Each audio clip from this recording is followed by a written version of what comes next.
Hey everybody, what's happening? Welcome back to another episode here on FTD Facts. And for this one, I got a pretty scary one coming up. We're going to be looking at cases of scary ghost stories that have ever been told. Frightening tales of apparitions, demons, and goblins have been documented since ancient times, and they continue to fascinate people up until present day.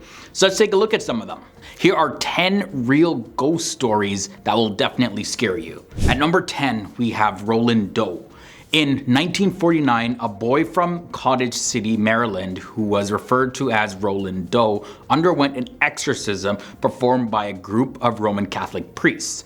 Now, there are some conflicting reports as to Roland's alleged powers. Some stories claim that Roland had supernatural strength and that he could speak in ancient languages, and that he also had the ability to levitate. Now, since 1949, investigators have called into question many of these claims, providing evidence to suggest that Roland was actually psychologically troubled and that he hated to attend school and that his abilities were not necessarily supernatural. He just would lash out. In any case, though, the exorcism did take place, and the events of this inspired a 1971 novel called The Exorcist by William Peter Blatty, and of course that turned into the famous 1973 movie The Exorcist. From there, let's take a look at Chained Man in ancient Athens at number 9. Roman Senator Pliny the Younger, who died in AD 113, told a ghost story so haunting that it survives till this day. He says, "There was at Athens a large and roomy house which had a bad name, so that no one could live there. In the dead of the night, a noise resembling the clashing of iron was frequently heard, which, if you listen more attentively, sounded like the rattling of chains. Disturbances that led to the appearance of a specter form of an old man of extremely emaciated and squalid appearance, with a long beard and disheveled hair, rattling the chains on his feet and hands." Needless to say that the house was abandoned and it had to be rented out for a cheap price. When a philosopher by the name of Athens heard the story, well, what did he do? He apparently rented the home and he confronted the ghost. Now, the ghost appeared and rattled around before vanishing, and Athens, he claimed to have found the spot where the ghost vanished, and in the morning he ordered that spot to be dug up. And so, of course, that was done. And what they found was a skeleton of a man in chains under there where the ghost had vanished. And after the skeleton had been given a proper burial, well, the house had reported to no longer be haunted. The next story is the ghost of Tupo. Tupo was an ancient Chinese ghost with revenge on his mind. Before he passed away, Tupo served as a minister to Chinese Emperor Huan, and he lived between 827 to 783 BC. Both of them had a disagreement, and Huan took Tupo's life away in 786 BC, despite warnings that Tupo would actually come back and haunt him. And Tupo did a lot more than just haunt the emperor. Check it out. 3 years later, in 783 BC, Xuan was killed with an arrow fired by an apparition resembling Tupo in front of an assembly of feudal lords. And this was written by the Chinese philosopher Mo Tzu, who lived from 391 to 480 BC. The ghost story at number 7 is the ghost story from Egypt. Now, this story came into existence when in 1915, Egyptologist Gaston Maspero, he published a translation of an ancient Egyptian ghost story that was discovered on 4 pieces of pottery. Now, in the story, there was a ghost of a mummified man that tells a high priest of the god Amun about his current condition. And this is what the ghost says: "I grew and did not see the rays of the sun. I did not breathe the air, but darkness was before me every day, and no one came to find me." Now, Gaston Maspero, he also wrote that the ghost seems to complain of some accident that has happened to himself or to his tomb, but I cannot make out what is the subject of his dissatisfaction. Ancient Egyptians, they believed strongly in the afterlife and created a series of spells called the Book of the Dead, which they believe helped them reach the afterlife. But did this mummified person come back from the afterlife, or is it all made up? In at the number 6 spot, we have the Tower of London. Britain's numerous castles are hot spots for ghost stories, and the 900-year-old Tower of London is said to contain numerous ghosts, and the Queen's house is considered by Tower officials to be one of the most haunted places. Among the ghosts in the Queen's house is that of Arabella Stuart, cousin of King James I, and Arabella made the mistake of marrying against the king's wishes, and for that she was sent to the tower as punishment.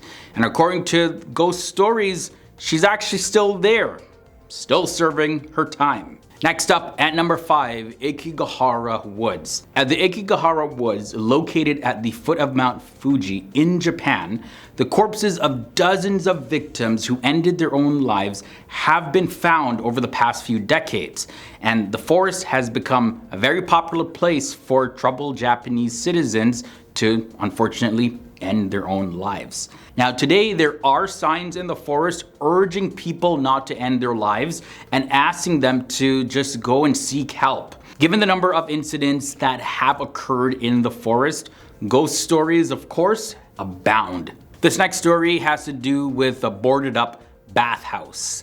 The writer Plutarch, who lived from AD 46 to 119, tells this ghost story. In Greece, there was a boy named Damon who attracted the attention of a Roman military commander who apparently loved him. Historical records suggest this. And Damon refused the commander's advances, and of course that got him mad.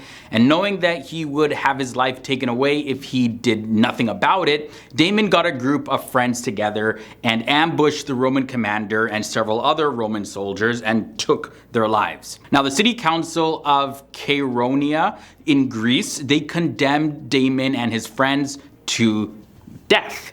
So what happened was that Damon ended up taking the lives of the council members, and his friends then took to the countryside, plundering it. Eventually though, the townspeople allowed Damon to return, but he ended up losing his life shortly afterward in the local bathhouse.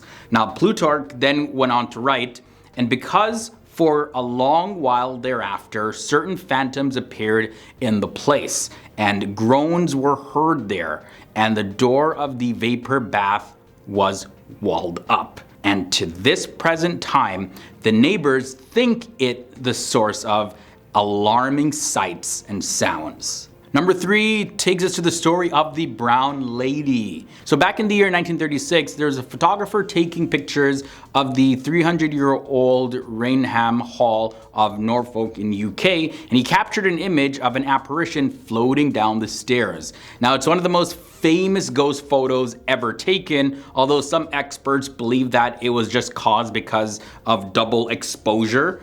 But the manor, covering an area of 7,000 acres, has a long history of being haunted. And the BBC notes that the ghost may be of Lady Dorothy Townshend, who was the wife of the second Viscount of the estate. Now she passed away in 1726, supposedly of smallpox, after having an affair with which her husband, Lord Townshend, had learned about before her passing. And she is said to still be wandering the manor, dressed in brown. CCTV Ghost comes up next in the number 2 spot.